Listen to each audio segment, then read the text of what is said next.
Victory by Arsenal over Vasil Sachko's Vorskla. Unai Emery and he shake hands, but Emery's team have done the job they came to do, even if it may not have been in the place it should have been initially. Emile Smith-Rowe with the first after 10 minutes to give Arsenal the lead. He did score again later on, but it was disallowed. Eddie Nketiah was involved heavily, but it was Aaron Ramsey's penalty just before the half hour and Joe Willock's goal just before half-time, which give Arsenal victory and means they will move into the round of 32 as group winners, confirmed as Group E winners. And not only that, they've now gone 18 matches unbeaten in all competitions. Bring on the Spurs. Vorskla 0, Arsenal 3. So we're top of the group, 3-0. Chris with the best prediction of the day. So well done to you, sir.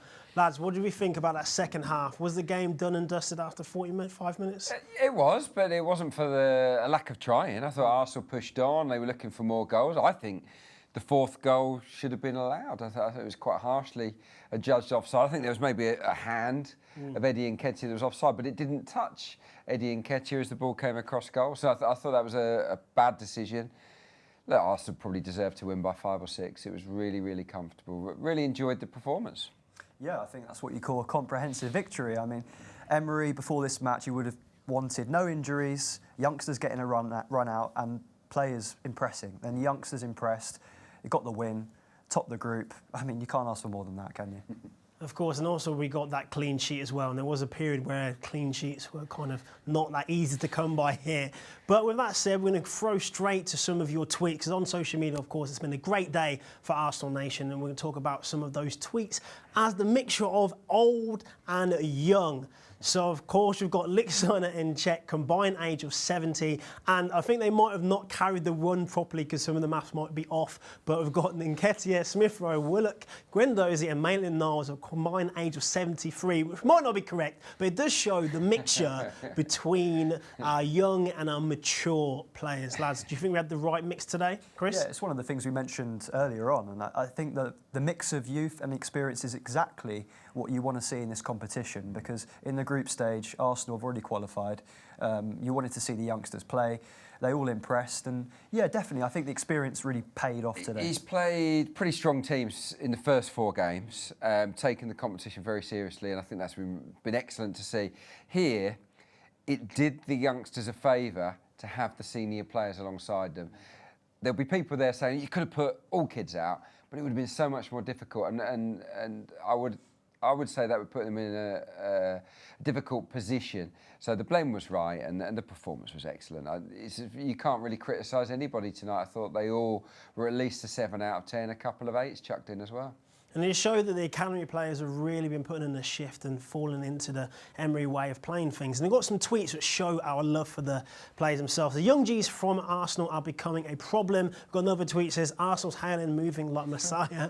And obviously this tweet is a little bit longer. So 6 teenagers on the pitch for Arsenal. Just when you think you cannot love Emery more, he goes on to hand a couple of teenagers their Arsenal debut on the European stage, showing that basically the kids are the future and we're following that tradition of bringing in the youth. Yeah, Adrian. Yeah, definitely. I think Arsenal have always given young players a chance, and it's great to see Unai Emery doing that.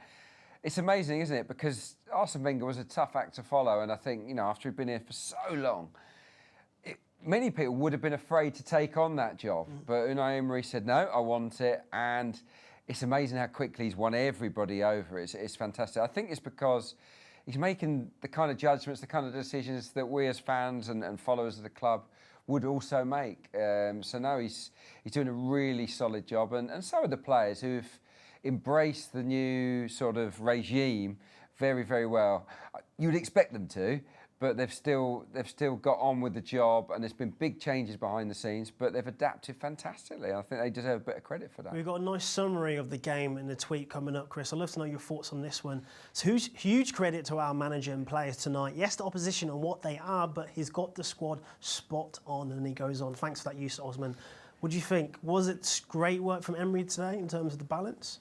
Yeah, I think you wanted a professional job to be done tonight. It was one of these games where the stadium got messed around. It was one of these difficult games for Arsenal, I think, logistically, and in the end they did the job. I think Rob Holding was one of the players tonight who impressed, and in general, Arsenal could be happy with tonight. Yeah, they'll fly home feeling in good spirits, won't they?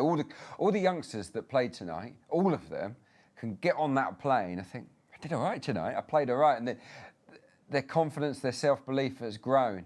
And that's a fantastic feeling. It really is. Yeah, exactly. And I think a fantastic feeling is going to go to Rob Holding as well. We've got a tweet that shows that. He was part of that defence that didn't let a goal in. So I'm glad Holding is coming off. Should be plenty fit for the derby. Has he grabbed himself a spot in that derby Arsenal defence, Chris? Well, they say he's better than Cannavaro, Rob Holding, you know. And tonight, yeah, he was good. The opposition didn't really test him, let's be honest. But Rob Holding, he's really improved. Like Adrian was saying earlier, there's several players in the first team have improved under Emery. I think Holding, Iwobi, Bellerin, these are 3 players who are definitely under that category. Yeah, big time. He's probably the only player that's... Well, I'm imagining Rob Holding will start on Sunday, but the fact that Mustafi and Socrates didn't travel, you're starting to think, is that going to be the partnership? It would be incredibly harsh, I think, on Holding if he missed out on Sunday. He's a young guy, he's played tonight, yeah, fantastic. I think the fact that he came off early is probably an indication that he'll be involved. And it shows that we've got a debate to be had here, because obviously Koscielny will be coming back. So, like, we've got debates in midfield, we've now got debates in the defence. I don't think there's one centre-half that's nailed on for the position. There's not one guy that has to play, is there? It's going to be based on form. And for me, the partnership would be Socrates and Holding, but we haven't seen that yet, not in the Premier League. So I would imagine it would be Mustafi and Holding again. But yeah, no, he's got some decisions to make, especially when Koscielny comes back. And you could go 3 at the back again, like he did in the last game. Mustafi, Holding, and I wouldn't. I personally wouldn't, but it's an option, and it's something that, look, he's trialled it a couple of times. It's worked all right. But for the derby, I think 4 at the back's the way to go. Stick with the tried and tested. So we got another tweet to show some love to our defenders that came on, so players that came on. So Zach Medley in the first team. Been quite a while since Arsenal's academy produced a centre-back that became a regular. Think Adams and Keown. Is that too much of a statement? Did Medley impress you that much today? Well, look, he didn't get much chance, did he? He didn't have a lot to do. He's tall, he's rangy, he's improving a lot. I think when I saw him last year in the FA Youth Cup, I wasn't sure about him. I thought he was a little bit slow on the turn, but I've seen him make real strides actually this season. And the fact that he's travelled with the squad, that he's been given a chance, shows that Emery likes what he's seen. You're right, we haven't produced that many top-class centre-backs in recent years. It would be nice to see one come through, but I still think that Emery will go into the market. He'll dip into the market, if not in January, certainly next summer. How hard is it to develop as a centre-back? Like, is it a position you need to be playing first-team football, but then you're young, so it's hard? Steve Bold, I interviewed Steve Bold a week ago, and he said that centre-back is the hardest position for any young player to come into the first team in. He said you need a lot more matches to get acclimatised to the level, and I agree with him completely. So even for Rob Holding, he's in the embryonic stages of his career. So Zach Medley's journey is going to be a hell of a long one. Yeah. But yeah, the only way you learn is by playing. And you need a manager who's going to keep faith in you, don't you? At centre-back, it's a position where if you make an error, you're going to be out of the team in the next game. Whereas if a striker misses a chance, you're probably going to get another chance afterwards. And I think, Emery's going to show faith with these youngsters. And tonight they repaid him, and that's a really good sign. Yeah, and we have another tweet that's kind of got that Medley love as well. Medley debut, unlike a lot of academy players, he's not going to struggle physically. He's already built for the senior level. Do you agree with that tweet from Dan? He's built well, isn't he? I mean, he's a big boy. He'll probably get a chance, won't he? Just thinking about Game 6, it really is a true dead rubber with Arsenal already topping the group. So Emery can do what he likes, and that might be the chance for Medley to start alongside a senior partner, and let's see what he's like for a full 90 minutes. So, look, he's in the mix. That's what you can say, and he's clearly doing something right to be involved tonight. But look, there's a long way to go, and he's got some decent centre-backs ahead of him. Great words there. So, situation, we move on to Charlie Gilmore. How well do you think he played? He came on when the game was already finished. We couldn't command the midfield much as he wanted. We've got a tweet here from Darren. Gilmour, the latest to be rewarded with his first Arsenal appearance. What unlike this is turning out to be. And we've got another one as well. Charlie Gilmour comes on first Scottish player for Arsenal in over 30 years. Yeah, so to you, Chris, on that one, were you impressed with Charlie today? Yeah, that's an interesting stat. Yeah. I didn't know that. Yeah, I mean, I think Arsenal fans tonight are celebrating the fact that so many young players, academy graduates, just got their opportunity. I don't know really how much Gilmour, Medley really had on the ball, how much time they had.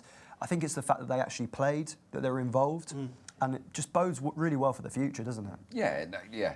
The fans love to see homegrown players coming through, and it was, as I said at half-time, it was the perfect night to make your debut. No real pressure at 3-0 up, away from not an intimidating crowd. It was absolutely ideal for these young boys. And I think the players that he picked, they are clearly the ones that have impressed him most on the training pitch at London Colney. So these are the guys we've got to look out for in the months to come.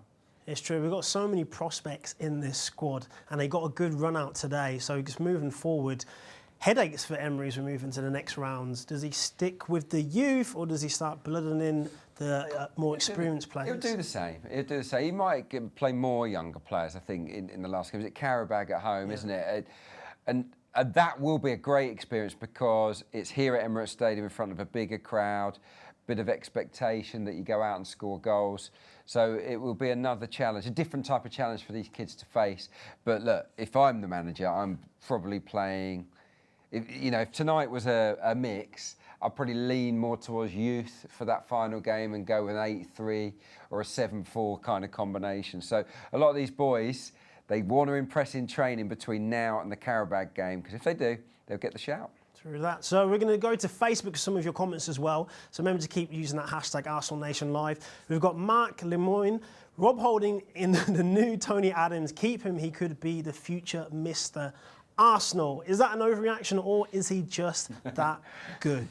Well, look, Rob Holding, he was bought for quite a small amount of money, wasn't he, from League One side Bolton, didn't even play that many games for them. I think it was Steve Bold who was in the stands, picked him out, and decided he was the centre-back that Arsenal should sign. And his development over the past season and a half has been really impressive. And I think he's shown in the big games that under pressure, he can deal with it. He's a big game player, Antoine. He really is. We saw that in the FA Cup semi-final and final last year. Not last year, the season before. Absolutely outstanding, wasn't he? Yeah. Last year he lost confidence. He was dragged off a couple of times, and it got to him. But he's recovered from it. And actually, the fact that he's recovered from a few setbacks has made him a better player. And I don't think there's any turning back for Rob Holding now. I think it's onwards and upwards. Yeah, centre-backs seem to be worth their weight in gold in football these days. People are spending ridiculous money for them. And of course, we've got Holding, we got him at a fairly good price, and he's developing as we want him to. But we have another very important tweet, expert analysis right here.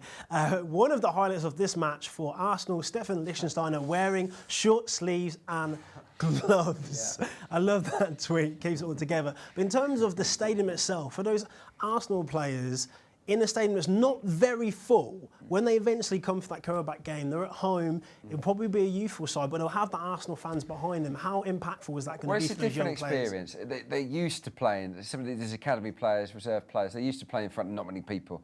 So tonight, even though it was a first-team game, might have felt a little bit like a reserve game. So in that respect, there's less pressure. Emirates Stadium, decent crowd. It's not going to be a sellout, is it? But 40,000 or so here. It's a different kettle of fish, and Emery will look into the players' eyes and he will see which players fancy it, which players really want to rise to the occasion, which ones are maybe a little bit fearful. Personally, I don't think any of them will be fearful. I think this crop of players are a really confident bunch, and what I saw tonight is what you want to see from young players, and that is a fearless performance. Excellent, and there's no need to be afraid. Chris, when you play here at Emirates, be fearless for that next game? I mean, it's not just the fearlessness, is it? It's the hunger that this team has, and I think it's what Emery's brought into the team. You know, there seems to be almost like a newfound mentality, like reinvigorated. That's what the squad seems to do. And well, 18 is the magic number tonight, isn't it? 18 games unbeaten. That set of players had a responsibility tonight not to lose that record, and so there was that pressure to deal with, and look, they did it so comfortably. That it's 3-0, but you know, their domination was probably 5 or 6. So, with that the word domination, what is your word to sum up the game, Adrian, and then to you, Chris? Yeah, well, I've just used it. I think the one word I would use to sum up this performance is fearless. Fearless, and Chris? Comprehensive. So a fearlessly comprehensive performance from the Arsenal lads as we march on to Sunday's massive North London derby against Spurs. We'll be back. Make sure you send us a tweet. Thank you for watching. Thank you for joining us, Adrian. Thank you for joining us, Chris. Come on, Arsenal. 19 games unbeaten, hopefully, as we move on to Sunday.